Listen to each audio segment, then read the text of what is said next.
Hi friends, welcome back to my YouTube channels. ಇವತ್ತಿನ recipe ಬಂದುಬಿಟ್ಟು ಒಬ್ಬಟ್ಟು ಸಾಂಬಾರು ಯಾವ ರೀತಿ ಮಾಡೋದು ಅಂತ ಹೇಳ್ಬಿಟ್ಟು ನಾನು ನಿಮ್ಮ ಜೊತೆ ಶೇರ್ ಮಾಡ್ಕೊಳ್ತಾ ಇದ್ದೀನಿ.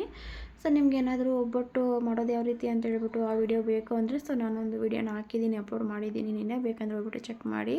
ತುಂಬ ಈಸಿ ಮೆಥಡಲ್ಲಿ ನಾನು ನಿಮಗೆ ತೋರಿಸ್ಕೊಟ್ಟಿದ್ದೀನಿ ನೋಡಿ. ಇವಾಗ ನಾನು ಬೇಯಿಸಿರುವಂಥ ನೀರನ್ನು ಈ ರೀತಿಯಾಗಿ ಸಪ್ರೇಟಾಗಿ ಎತ್ತಿಟ್ಕೊಂಡಿದ್ದೀನಿ. ಸೊ ಇವಾಗ ನಾವು ಒಂದು ದೊಡ್ಡ ಸೈಜಲ್ಲಿ ಒಂದು ಲೆಮನ್ ಗಾತ್ರದಷ್ಟು ಹುಣಸೆಹಣ್ಣನ್ನು ಈ ರೀತಿಯಾಗಿ ನೆನೆಸಿಟ್ಕೊಳ್ಬೇಕಾಗುತ್ತೆ. ನಾವು ಒಬ್ಬಟ್ಟು ಸಾಂಬಾರು ಮಾಡ್ತೀವಿ ಅಂದರೆ ನಾವು ಮುಂಚೆನೇ ನೆನೆಸಿಟ್ಕೊಳ್ಬೇಕಾಗುತ್ತೆ. ಹುಣಸೆಹಣ್ಣು ಚೆನ್ನಾಗಿ ಸ್ವಲ್ಪ ನೆನೆಯಬೇಕಲ್ವ. ಸೊ ಹಂಗಾಗ್ಬಿಟ್ಟು ಇವಾಗ ನೆಕ್ಸ್ಟ್ ಮಸಾಲೆ ರೆಡಿ ಮಾಡ್ಕೊಳ್ಳೋಣ ನೋಡಿ. ಒಂದು ಬಾಣಲಿ ಬಿಸಿ ಮಾಡೋಕ್ಕೆ ಇಟ್ಟಿದ್ದೀನಿ ನಾನು. ಬಾಣಲಿ ಬಿಸಿ ಆಗಿದೆ ಅಲ್ವ, ಇದಕ್ಕೆ ನಾನು 1 ಸ್ಪೂನಷ್ಟು ಆಯಿಲ್ನ ಹಾಕ್ಕೊಳ್ತಾ ಇದ್ದೀನಿ.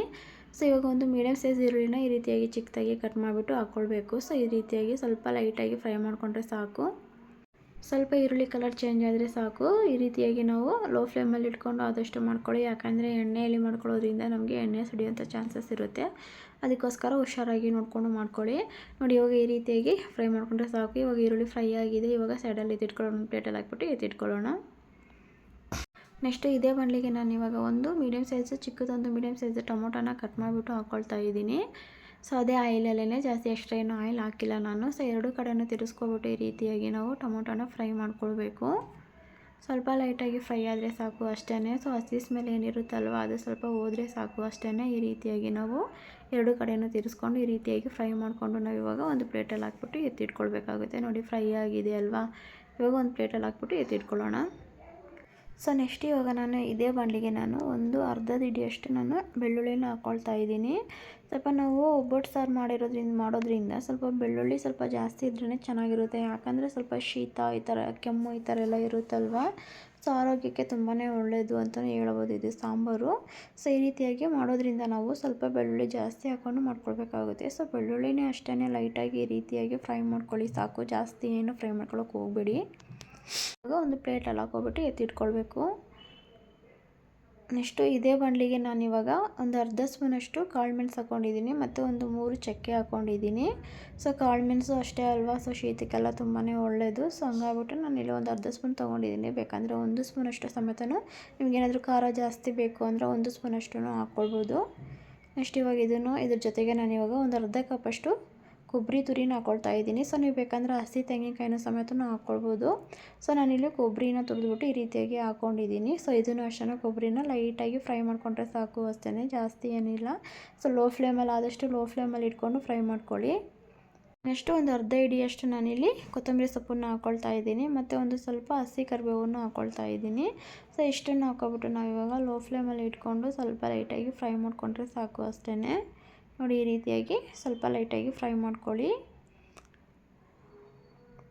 ಸೊ ಇವಾಗ ನಾವು ಇದನ್ನು ಫ್ರೈ ಮಾಡ್ಕೊಂಡು ಇದಾಗಿದೆ ಅಲ್ವಾ. ಸೊ ಇವಾಗ ನಾವು ಇದನ್ನು ಗ್ಯಾಸನ್ನು ಆಫ್ ಮಾಡ್ಕೊಳ್ಳೋಣ. ಆಫ್ ಮಾಡ್ಕೊಬಿಟ್ಟು ಒಂದು ಪ್ಲೇಟಲ್ಲಿ ಹಾಕ್ಕೊಬಿಟ್ಟು ಎತ್ತಿಟ್ಕೊಳ್ಬೇಕಾಗುತ್ತೆ. ಸೊ ಇದು ಮಸಾಲೆ ಬಂದುಬಿಟ್ಟು ಕಂಪ್ಲೀಟಾಗಿ ತಣ್ಣಗಾಗಬೇಕು. ಸೊ ತಣ್ಣಗಾದಮೇಲೆ ನಾವು ಮಿಕ್ಸಿ ಜಾರಲ್ಲಿ ಹಾಕ್ಕೊಬಿಟ್ಟು ರುಬ್ಕೊಳ್ಬೇಕಾಗುತ್ತೆ ನೋಡಿ. ಈ ರೀತಿಯಾಗಿ ನಾನು ಪ್ಲೇಟಲ್ಲಿ ಹಾಕ್ಬಿಟ್ಟು ಎತ್ತಿಟ್ಕೊಂಡಿದ್ದೀನಿ. ಇದು ಕಂಪ್ಲೀಟಾಗಿ ಕೂಲ್ ಆದಮೇಲೆ ನಾವು ಮಸಾಲೆ ಮಾಡ್ಕೊಂಡು ರುಬ್ಕೊಳ್ಬೇಕಾಗುತ್ತೆ. ಸೊ ಈ ರೀತಿಯಾಗಿ ನಾವು ಫ್ರೈ ಮಾಡ್ಕೊಳ್ಳೋದ್ರಿಂದ ಸಾಂಬಾರು ತುಂಬಾ ಚೆನ್ನಾಗಿರುತ್ತೆ ನೋಡಿ. ಇವಾಗ ನಾನು ಮಿಕ್ಸಿ ಜಾರಲ್ಲಿ ಕಂಪ್ಲೀಟಾಗಿ ಕೂಲಾಗಿದೆ, ಒಂದು ಮಿಕ್ಸಿ ಜಾರಲ್ಲಿ ಹಾಕ್ಕೊಳ್ತಾ ಇದ್ದೀನಿ. ಬೇಕಂದರೆ ನೀವು ಸ್ವಲ್ಪ ಶುಂಠಿನೂ ಹಾಕ್ಕೊಳ್ಬೋದು. ನಾನಿಲ್ಲಿ ಶುಂಠಿನ ಸ್ವಲ್ಪ ಸ್ಕಿಪ್ ಮಾಡಿದ್ದೀನಿ.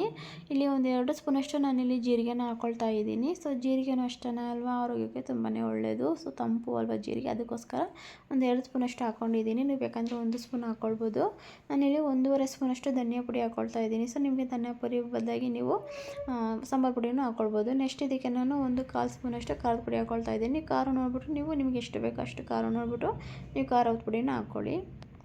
ಸೊ ನೆಕ್ಸ್ಟ್ ಇದಕ್ಕೆ ನಾವು ಇವಾಗ ನೀರನ್ನು ಹಾಕ್ಕೊಬಿಟ್ಟು ನೈಸಾಗಿ ರುಬ್ಕೊಳ್ಬೇಕಾಗುತ್ತೆ ಮಸಾಲೆನ ನೋಡಿ. ಇವಾಗ ಮಸಾಲೆ ರೆಡಿ ಆಗಿದೆ ನೋಡಿ. ಸೊ ಈ ರೀತಿಯಾಗಿ ನಾವು ಮಸಾಲೆನ ಆದಷ್ಟು ನೈಸಾಗಿ ರುಬ್ಕೊಳ್ಬೇಕು. ಸೊ ಇವಾಗ ಮಸಾಲೆ ರೆಡಿ ಆಗಿದೆ ಅಲ್ವಾ. ಸೊ ಇದನ್ನು ನಾವು ಇವಾಗ ಸೈಡಲ್ಲಿ ಇಟ್ಕೊಳ್ಳೋಣ. ನೆಕ್ಸ್ಟ್ ನಾನು ಒಂದು ಪಾತ್ರೆನ ಬಿಸಿ ಮಾಡೋಕ್ಕೆ ಇಟ್ಟಿದ್ದೆ ನಾನು ಒಲೆ ಮೇಲೆ ಮುಂಚೆನೇ. ಸೊ ಪಾತ್ರೆನೂ ಬಿಸಿ ಆಗಿದೆ. ಸೊ ಇದಕ್ಕೆ ನಾನು ಇವಾಗ ಒಂದು 5ರಿಂದ 6 ಸ್ಪೂನಷ್ಟು ನಾನಿಲ್ಲಿ ಆಯಿಲ್ನ ಹಾಕ್ಕೊಳ್ತಾ ಇದ್ದೀನಿ. ಸೊ ಚಿಕ್ಕ ಬಟ್ಲು ಬಂದುಬಿಟ್ಟು ಒಂದು ಅರ್ಧ ಬಟ್ಲಷ್ಟು ನಾನಿಲ್ಲಿ ಆಯಿಲ್ನ ಹಾಕ್ಕೊಳ್ತಾ ಇದ್ದೀನಿ. ಸೊ ನಿಮ್ಮ ಕ್ವಾಂಟಿಟಿ ಎಷ್ಟು ಮಾಡ್ತೀರಾ ಅದನ್ನು ನೋಡಿಬಿಟ್ಟು ಅದ್ರ ಮೇಲೆ ನೀವು ಆಯಿಲ್ನ ಹಾಕ್ಕೊಳ್ಬೇಕಾಗುತ್ತೆ. ಸೊ ನೋಡಿ ಆಯಿಲ್ ಬಿಸಿ ಆಗಿದೆ. ಇದಕ್ಕೆ ನಾನು ಒಂದು ಅರ್ಧ ಸ್ಪೂನಷ್ಟು ಸಾಸಿವೆ ಹಾಕ್ಕೊಂಡಿದ್ದೀನಿ ಮತ್ತು ಒಂದು ದೊಡ್ಡ ಸೈಜಲ್ಲಿ ಒಂದು ಈರುಳ್ಳಿನ ಸ್ಲೈಸಾಗಿ ಕಟ್ ಮಾಡಿಬಿಟ್ಟು ಹಾಕ್ಕೊಂಡಿದ್ದೀನಿ. ಸೊ ಈರುಳ್ಳಿ ಬಂದುಬಿಟ್ಟು ಕಂಪ್ಲೀಟಾಗಿ ಹಸಿ ಸ್ಮೆಲ್ಲೆಲ್ಲ ಹೋಗ್ಬಿಟ್ಟು ಕಲರ್ ಚೇಂಜ್ ಆಗೋವರೆಗೂ ನಾವು ಫ್ರೈ ಮಾಡ್ಕೊಳ್ಬೇಕಾಗುತ್ತೆ ನೋಡಿ ಈ ರೀತಿಯಾಗಿ ನಾವು ಈರುಳ್ಳಿನ ಫ್ರೈ ಮಾಡ್ಕೊಳ್ಬೇಕು. ನೆಕ್ಸ್ಟ್ ಇದಕ್ಕೆ ನಾನು ಒಂದೆರಡು ಚಿಟಿಕೆಯಷ್ಟು ಇಂಗನ್ನು ಹಾಕ್ಕೊಳ್ತಾ ಇದ್ದೀನಿ. ಸೊ ನೀವು ಬೇಕಂದರೆ ಇಂಗನ್ನು ಹಾಕ್ಕೊಳ್ಬೋದು, ಇಲ್ಲಾಂದರೆ ಸ್ಕಿಪ್ ಮಾಡ್ಬೋದು. ನೋಡಿ ಈ ರೀತಿಯಾಗಿ ಇಂಗನ್ನು ಹಾಕ್ಕೊಬಿಟ್ಟು ನಾವು ಈರುಳ್ಳಿನ ಚೆನ್ನಾಗಿ ಫ್ರೈ ಮಾಡ್ಕೊಳ್ಬೇಕು. ಸೊ ಐ ಫ್ಲೇಮಲ್ಲಿ ಇಟ್ಕೊಂಡು ಚೆನ್ನಾಗಿ ಫ್ರೈ ಮಾಡ್ಕೊಳ್ಳಿ. ಕಂಪ್ಲೀಟಾಗಿ ಕಲರ್ ಚೇಂಜ್ ಆಗಬೇಕು. ಸೊ ಅಲ್ಲಿ ತನಕ ನಾವು ಈರುಳ್ಳಿನ ಚೆನ್ನಾಗಿ ಫ್ರೈ ಮಾಡ್ಕೊಳ್ಬೇಕು.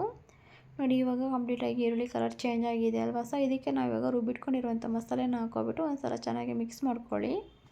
ಜಸ್ಟ್ ಮಿಕ್ಸ್ ಮಾಡಿಕೊಂಡ್ರೆ ಸಾಕು ಅಷ್ಟೇ. ಯಾಕಂದರೆ ಅದರಲ್ಲಿ ಮಸಾಲೆಯಲ್ಲಿ ಹಸಿ ಸ್ಮೆಲ್ಲೆಲ್ಲ ಏನು ಇರೋದಿಲ್ಲ. ಯಾಕಂದರೆ ನಾವು ಮಸಾಲೆ ಎಲ್ಲ ಫ್ರೈ ಮಾಡಿಕೊಂಡು ರುಬ್ಕೊಂಡಿರೋದ್ರಿಂದ ಸೊ ಯಾವುದೇ ರೀತಿ ಹಸಿ ಸ್ಮೆಲ್ ಇರೋದಿಲ್ಲ. ಸೊ ಈ ರೀತಿಯಾಗಿ ಹಾಕ್ಕೊಬಿಟ್ಟು ಒಂದು ಸಲ ಚೆನ್ನಾಗಿ ಮಿಕ್ಸ್ ಮಾಡಿಕೊಂಡ್ರೆ ಸಾಕು ಅಷ್ಟೇ.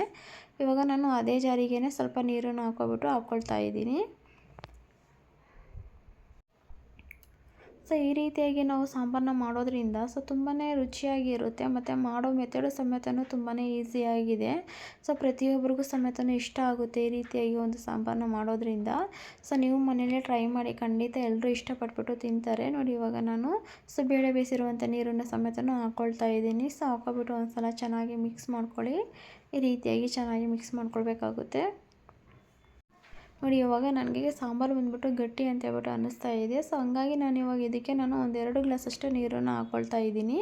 ಸೊ ನಮಗೆ ತಿಳಿ ಸಾಂಬಾರಲ್ವ ಇದು. ಸೊ ಒಬ್ಬಟ್ಟು ಸಾಂಬಾರು ಆದಮೇಲೆ ಸ್ವಲ್ಪ ನೀರು ಥರ ಇದ್ರೇ ಚೆನ್ನಾಗಿರುತ್ತೆ. ಹಂಗಾಗಿ ನಾನು 2 ಗ್ಲಾಸಷ್ಟು ನೀರನ್ನು ಹಾಕ್ಕೊಬಿಟ್ಟು ಇವಾಗ ನೋಡಿ ತೋರಿಸ್ತಾ ಇದ್ದೀನಿ. ಸೊ ಇನ್ನೂ ಸ್ವಲ್ಪ ನನಗೆ ಗಟ್ಟಿ ಅಂತ ಹೇಳ್ಬಿಟ್ಟು ಅನ್ನಿಸ್ತು. ಸೊ ಹಂಗಾಗಿ ನಾನು ಇವಾಗ ಮತ್ತೆ ಇನ್ನೊಂದು ಗ್ಲಾಸಷ್ಟು ಎಕ್ಸ್ಟ್ರಾ ಗ್ಲಾಸು ಮತ್ತೆ ನೀರು ಹಾಕ್ಕೊಳ್ತಾ ಇದ್ದೀನಿ. ಟೋಟಲಾಗಿ ನಾನಿಲ್ಲಿ 3 ಗ್ಲಾಸಷ್ಟು ನೀರನ್ನು ಹಾಕ್ಕೊಳ್ತಾ ಇದ್ದೀನಿ. ಒಬ್ಬಟ್ಟು ಸಾಂಬಾರು ಆದಮೇಲೆ ಸ್ವಲ್ಪ ನೀರು ಥರ ಇದ್ರೇ ಚೆನ್ನಾಗಿ. ಯಾಕಂದರೆ ಅದು ನಾವು ಒಂದು 2-3 ಡೇಸ್ ಇಟ್ಕೊಂಡು ತಿನ್ನೋದ್ರಿಂದ ಸೊ ಸ್ವಲ್ಪ ನೀರು ಥರ ಮಾಡ್ಕೊಂಡ್ರೆ ಚೆನ್ನಾಗಿರುತ್ತೆ. ಯಾಕಂದರೆ ನಾವು ಬಿಸಿ ಮಾಡ್ತಾ ಇರ್ತೀವಲ್ವ, ಅದು ಬಿಸಿ ಮಾಡಬೇಕಾದ್ರೆ ಎಲ್ಲ ಸ್ವಲ್ಪ ಗಟ್ಟಿಯಾಗುತ್ತೆ. ಸೊ ಹಂಗಾಗಿ ಸ್ವಲ್ಪ ನೀರು ಥರ ಮಾಡಿಕೊಂಡ್ರೆ, ಸ್ವಲ್ಪ ರಸಮ್ ಥರ ಮಾಡಿಕೊಂಡ್ರೆ, ರಸಮ್ಗಿಂತ ಸ್ವಲ್ಪ ದಪ್ಪ ಇದ್ದರೆ ಸಾಕು. ಸೊ ಈ ರೀತಿಯಾಗಿ ನಾವು ನೀರನ್ನು ಹಾಕ್ಕೊಂಡು ಚೆನ್ನಾಗಿ ಮಿಕ್ಸ್ ಮಾಡ್ಕೋಬೇಕು. ಇದಕ್ಕೆ ನೆಕ್ಸ್ಟು ನಾನು ಹುಣಸೆ ಹುಳಿನ ಹಾಕ್ಕೊಳ್ತಾ ಇದ್ದೀನಿ. ಸೊ ಈ ರೀತಿಯಾಗಿ ಹುಣಸೆ ಹುಳಿ ಹಾಕ್ಕೊಬಿಟ್ಟು ಒಂದು ಸಲ ಚೆನ್ನಾಗಿ ಮಿಕ್ಸ್ ಮಾಡ್ಕೊಳ್ಳಿ. ನೋಡಿ ಈ ರೀತಿಯಾಗಿ ಮಿಕ್ಸ್ ಮಾಡಿ ಆದಮೇಲೆ ಇದಕ್ಕೆ ನಾನು ಇವಾಗ ಸ್ವಲ್ಪ ಹೂರಣನ ಹಾಕ್ಕೊಳ್ತಾ ಇದ್ದೀನಿ. ಸೊ ನಾವು ಬೇಕಂದರೆ ಮಸಾಲೆ ರುಬ್ಬಬೇಕಾದ್ರೆ ಬೇಳೆ ಬೇಯಿಸಿರ್ತೀವಲ್ವ, ಬೇಳೆನೂ ಹಾಕ್ಕೊಳ್ಬೋದು. ಇಲ್ಲಾಂದರೆ ಈ ರೀತಿಯಾಗಿ ಹೂರಣನೂ ಹಾಕ್ಕೊಳ್ಬೋದು ಲಾಸ್ಟಲ್ಲಿ. ನೋಡಿ ಈ ರೀತಿಯಾಗಿ ನಾನು ಒಂದು ಹಿಡಿಯಷ್ಟು ನಾನಿಲ್ಲಿ ಹೂರಣನ ಹಾಕ್ಕೊಳ್ತಾ ಇದ್ದೀನಿ. ಸೊ ಹೂರಣ ಹಾಕ್ಕೊಬಿಟ್ಟು ಈ ರೀತಿಯಾಗಿ ಚೆನ್ನಾಗಿ ಮಿಕ್ಸ್ ಮಾಡ್ಕೊಳ್ಳಿ. ಸೊ ನಾವು ಒಬ್ಬಟ್ಟು ಸಾಂಬಾರು ಮಾಡ್ತಾ ಇದ್ದೀವಿ ಅಂದಮೇಲೆ ಕಂಪಲ್ಸರಿ ಅದಕ್ಕೆ ಹೂರಣ ಹಾಕ್ಲೇಬೇಕಾಗುತ್ತೆ. ಸೊ ಆವಾಗಲೇ ಅದು ಒಬ್ಬಟ್ಟು ಸಾಂಬಾರು ಅಂತ ಹೇಳ್ಬಿಟ್ಟು ಅನಿಸೋದು. ಸೊ ಈ ರೀತಿಯಾಗಿ ಹೂರಣ ಹಾಕ್ಬಿಟ್ಟು ಒಂದು ಸಲ ಚೆನ್ನಾಗಿ ಮಿಕ್ಸ್ ಮಾಡ್ಕೊಳ್ಳಿ. ಮಿಕ್ಸ್ ಮಾಡಿ ಆದಮೇಲೆ ಇದಕ್ಕೆ ನಾವು ಇವಾಗ ಸೊ ರುಚಿಗೆ ತಕ್ಕಷ್ಟು ಉಪ್ಪನ್ನು ಹಾಕ್ಕೊಳ್ಬೇಕಾಗುತ್ತೆ. ಸೊ ನೀವು ಅಷ್ಟೇ ರುಚಿ ನೋಡಿಕೊಂಡು ಉಪ್ಪನ್ನು ಹಾಕ್ಕೊಳ್ಳಿ. ಸೊ ನಿಮ್ಗೇನಾದರೂ ಈ ಟೈಮಲ್ಲಿ ನಿಮಗೆ ಉಪ್ಪು ಖಾರ ಹುಳಿ ಸ್ವಲ್ಪ ನೋಡ್ಕೊಳ್ಳಿ. ಸ್ವಲ್ಪ ಹುಳಿ ಅಥವಾ ಖಾರ ಏನಾದರೂ ಕಮ್ಮಿ ಇದೆ ಅಂತ ಹೇಳ್ಬಿಟ್ಟು ನಿಮ್ಗೇನಾದರೂ ಅನಿಸಿದ್ರೆ ಸೊ ಈ ಟೈಮಲ್ಲಿ ಸ್ವಲ್ಪ ಹುಳಿ ಆಗಿರ್ಬೋದು ಅಥವಾ ಖಾರದ ಪುಡಿ ಆಗಿರ್ಬೋದು, ಈ ರೀತಿಯಾಗಿ ನಾವು ಸ್ವಲ್ಪ ಹಾಕ್ಕೊಬಿಟ್ಟು ನಾವೆಲ್ಲನೂ ಚೆನ್ನಾಗಿ ಮಿಕ್ಸ್ ಮಾಡ್ಕೊಳ್ಬೋದು. ಸೊ ಈ ಟೈಮಲ್ಲಿ ನಾವು ಚೆಕ್ ಮಾಡ್ಕೊಳ್ಬೇಕಾಗುತ್ತೆ ಎಲ್ಲ ಕರೆಕ್ಟಾಗಿದೆಯಾ ಅಂತ ಹೇಳ್ಬಿಟ್ಟು. ನೋಡಿ ಇವಾಗ ಎಲ್ಲನೂ ಹಾಕ್ಬಿಟ್ಟು ಒಂದು ಸಲ ಚೆನ್ನಾಗಿ ಮಿಕ್ಸ್ ಮಾಡ್ಕೊಬಿಟ್ಟು ಸೊ ನಾವು ಆದಷ್ಟು ನಾವು ಗ್ಯಾಸ್ ಮುಂದೆನೇ ಇರಬೇಕಾಗುತ್ತೆ. ಯಾಕಂದರೆ ಅದು ಉಕ್ಕು ಬರುತ್ತಲ್ವ ಸಾಂಬಾರು, ಅದು ಯಾವುದೇ ಕಾರಣಕ್ಕೂ ನಾವು ಬಿಡಬಾರ್ದು. ಸೊ ಅದೇನಾದರೂ ಉಕ್ಕು ಹೋಯ್ತು ಅಂದರೆ ಸಾಂಬಾರು ಟೇಸ್ಟೇ ಚೆನ್ನಾಗಿರೋದಿಲ್ಲ. ಸೊ ಹಂಗಾಗಿ ಹೇಳ್ತಾ ಇದ್ದೀನಿ. ಸೊ ನೀವು ಗ್ಯಾಸ್ ಮೇಲೆ ಸಾಂಬಾರು ಇಟ್ಟಿದ್ದೀರಾ ಅಂದಮೇಲೆ ಸೊ ನೀವು ಅಲ್ಲೇ ನಿಂತ್ಕೊಂಡು ನೋಡಿಬಿಟ್ಟು ಕಂಪ್ಲೀಟಾಗಿ ಅದು ಕುದಿ ಬಂದಮೇಲೆ ಚೆನ್ನಾಗಿ ಆಮೇಲೆ ನೀವು ಹೋಗಿ ಸೊ ಅದು ಕುದಿ ಬಂದುಬಿಟ್ಟು ನೋಡಿ ಮೇಲ್ಗಡೆ ಉಕ್ಕುತ್ತೆ ಅಲ್ವಾ. ಸೊ ಅದು ಟೇಸ್ಟೇ ಹೊರಟೋಗ್ಬಿಡುತ್ತೆ ಅದು ಮೇಲ್ಗಡೆ ಉಕ್ಬಿಟ್ರೆ. ಸೊ ಈ ರೀತಿಯಾಗಿ ನಾವು ಆದಷ್ಟು ಲೋ ಫ್ಲೇಮಲ್ಲಿ ಇಟ್ಕೊಂಡು ನಾವು ಮಾಡ್ಕೊಳ್ಬೋದು.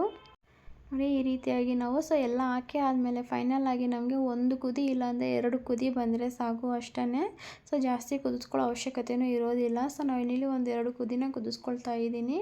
ಸೊ ಈ ರೀತಿಯಾಗಿ ಚೌಟಲ್ಲಿ ತಿರುಗಿಸ್ಕೊಳ್ತಾನೆ ಇರಿ, ಯಾಕಂದರೆ ಉಕ್ಕು ಬಿಡುತ್ತೆ ಸಾಂಬಾರು. ಸೊ ಹಂಗಾಗ್ಬಿಟ್ಟು ಹೇಳ್ತಾ ಇದ್ದೀನಿ. ಸೊ ಉಕ್ಕು ಬಿಟ್ಟರೆ ಅದು ಟೇಸ್ಟೇ ಹೊರಟೋಗುತ್ತೆ. ಸೊ ಈ ರೀತಿಯಾಗಿ ಗ್ಯಾಸ್ ಮುಂದೆನೇ ನಿಂತ್ಕೊಂಡು ಆದಷ್ಟು ಈ ರೀತಿಯಾಗಿ ಮಿಕ್ಸ್ ಮಾಡ್ಕೊಳ್ತಾ ಇರಿ. ಓಕೆ ಫ್ರೆಂಡ್ಸ್, ನನಗೆ ಸ್ವಲ್ಪ ಕೋಲ್ಡ್ ಆಗಿದೆ. ಸೊ ಹಂಗಾಗಿ ನನಗೆ ವಾಯ್ಸೇ ಸ್ವಲ್ಪ ಚೇಂಜ್ ಆಗಿದೆ. ಸ್ವಲ್ಪ ಅಡ್ಜಸ್ಟ್ ಮಾಡ್ಕೊಳ್ಳಿ. ನೋಡಿ ಈ ರೀತಿಯಾಗಿ ನಾವು ಚೆನ್ನಾಗಿ ಕೈ ಆಡಿಸ್ಕೊಂಡು ಸೊ ಗ್ಯಾಸನ್ನು ಲೋ ಫ್ಲೇಮಲ್ಲಿ ಇಟ್ಕೊಂಡು ಆದಷ್ಟು ಕುದಿಸ್ಕೊಳ್ಬೇಕಾಗುತ್ತೆ. ಸೊ 1-2 ಕುದಿ ಬಂದರೆ ಸಾಕು. ನೋಡಿ ಇವಾಗ ಲೋ ಫ್ಲೇಮಲ್ಲಿ ಇಟ್ಕೊಂಡು ನಾನು ಇವಾಗ ಕುದಿಸ್ಕೊಳ್ತಾ ಇದ್ದೀನಿ. ಮೀಡಿಯಮ್ ಫ್ಲೇಮಲ್ಲಿ ಇಟ್ಕೊಳ್ಳಿ. ಈ ರೀತಿಯಾಗಿ ನಾವು 1-2 ಕುದಿನ ಕುದಿಸ್ಕೊಳ್ಬೇಕಾಗುತ್ತೆ. ನೋಡಿ ಇವಾಗ ಫೈನಲಾಗಿ 2 ಕುದಿ ಕುದ್ದಿದೆ. ಸೊ ಈ ರೀತಿಯಾಗಿ ನಾವು ಸಾಂಬಾರನ್ನ ಕುದಿಸ್ಕೊಳ್ಬೇಕಾಗುತ್ತೆ. ನೋಡಿ ಸಾಂಬಾರು ಗಮ್ ಅಂತ ಸ್ಮೆಲ್ ಬರ್ತಾ ಇದೆ. ಬಟ್ ಸಖತ್ ಟೇಸ್ಟಿಯಾಗಿರುತ್ತೆ. ಅನ್ನಕ್ಕಂತೂ ತುಂಬಾ ಚೆನ್ನಾಗಿರುತ್ತೆ, ರುಚಿಯಾಗಿರುತ್ತೆ. ಒಂದು 2-3 ಡೇಸ್ ಇಟ್ಕೊಂಡು ಆರಾಮಾಗಿ ತಿನ್ಬೋದು. ಸೊ ಅಷ್ಟು ರುಚಿಯಾಗಿರುತ್ತೆ. ನೋಡಿ ಈ ರೀತಿಯಾಗಿ ಕುದಿಸ್ಕೊಂಡು ಇವಾಗ ನಾವು ಇದಕ್ಕೆ ಸ್ವಲ್ಪ ಕೊತ್ತಂಬರಿ ಸೊಪ್ಪನ್ನು ಚಿಕ್ಕದಾಗಿ ಕಟ್ ಮಾಡಿಬಿಟ್ಟು ಹಾಕ್ಕೊಳ್ಬೇಕು. ಮತ್ತು ಒಂದು ಸ್ವಲ್ಪ ಹಸಿ ಕರಿಬೇವನ್ನು ಹಾಕ್ಕೊಳ್ತಾ ಇದ್ದೀನಿ. ಹಸಿ ಕರಿಬೇವನ್ನ ನಾವು ಸ್ಟಾರ್ಟಿಂಗಲ್ಲಿ ಒಗ್ಗರಣೆಗೆ ಹಾಕೊಳ್ಳೋದಕ್ಕಿಂತ ಈ ರೀತಿಯಾಗಿ ಲಾಸ್ಟಲ್ಲಿ ಹಾಕ್ಬಿಟ್ಟು ಲಾಸ್ಟಲ್ಲಿ ಹಾಕ್ಬಿಟ್ಟು ಈ ರೀತಿಯಾಗಿ ಪ್ಲೇಟನ್ನು ಮುಚ್ಚೋದ್ರಿಂದ ಹಸಿ ಕರಿಬೇವಲ್ಲಿರುವಂಥ ಸ್ಮೆಲ್ಲೆಲ್ಲ ಬಿಡುತ್ತಲ್ವ ಸಾಂಬಾರಿಗೆ, ಆವಾಗ ಗಮ್ ಅಂತ ಸ್ಮೆಲ್ ಬರ್ತಾ ಇರುತ್ತೆ. ರುಚಿನೂ ಸಮೇತನೂ ತುಂಬಾ ರುಚಿಯಾಗಿರುತ್ತೆ. ನೋಡಿ ಇವಾಗ ನಾನು ಸೊಪ್ಪನ್ನು ಹಾಕ್ಬಿಟ್ಟು ಇವಾಗ ಗ್ಯಾಸ್ ಆಫ್ ಮಾಡಿಬಿಟ್ಟು ಪ್ಲೇಟ್ನ ಮುಚ್ಚಿದೆ. ನೋಡಿ ಗಮ್ ಅಂತ ಸ್ಮೆಲ್ ಬರ್ತಾ ಇದೆ. ನೀವು ಮನೇಲಿ ಟ್ರೈ ಮಾಡಿ ಯಾವ ರೀತಿ ಬಂದಿದೆ ಅಂತ ಹೇಳ್ಬಿಟ್ಟು ನನಗೆ ಕಮೆಂಟ್ ಬಾಕ್ಸಲ್ಲಿ ಕಮೆಂಟ್ ಮಾಡಿ. ಹಾಗೆ ನಿಮಗೆ ಈ ವಿಡಿಯೋ ಇಷ್ಟ ಆಗಿದೆ ಅಂತ ನಾನು ಅಂದ್ಕೊಳ್ತೀನಿ. ಇಷ್ಟ ಆಗಿದ್ರೆ ಲೈಕ್ ಮಾಡಿ, ಶೇರ್ ಮಾಡಿ, ಇದೇ ರೀತಿ ನಮಗೆ ಸಪೋರ್ಟ್ ಮಾಡ್ತಾಯಿರಿ. ನೀವೇನಾದರೂ ಫಸ್ಟ್ ಟೈಮ್ ನಮ್ಮ ವಿಡಿಯೋ ನೋಡ್ತಾ ಇದ್ದರೆ ಸಬ್ಸ್ಕ್ರೈಬ್ ಮಾಡ್ಕೊಂಡು ನೋಡಿ. ಲೈಕ್ ಮಾಡೋದನ್ನು ಮರಿಬೇಡಿ. ತುಂಬ ಜನ ವಿಡಿಯೋಸ್ ನೋಡ್ತಾ ಇದ್ದೀರಾ ಬಟ್ ಲೈಕ್ ಮಾಡ್ತಾಯಿಲ್ಲ. ಪ್ಲೀಸ್ ಲೈಕ್ ಮಾಡಿ.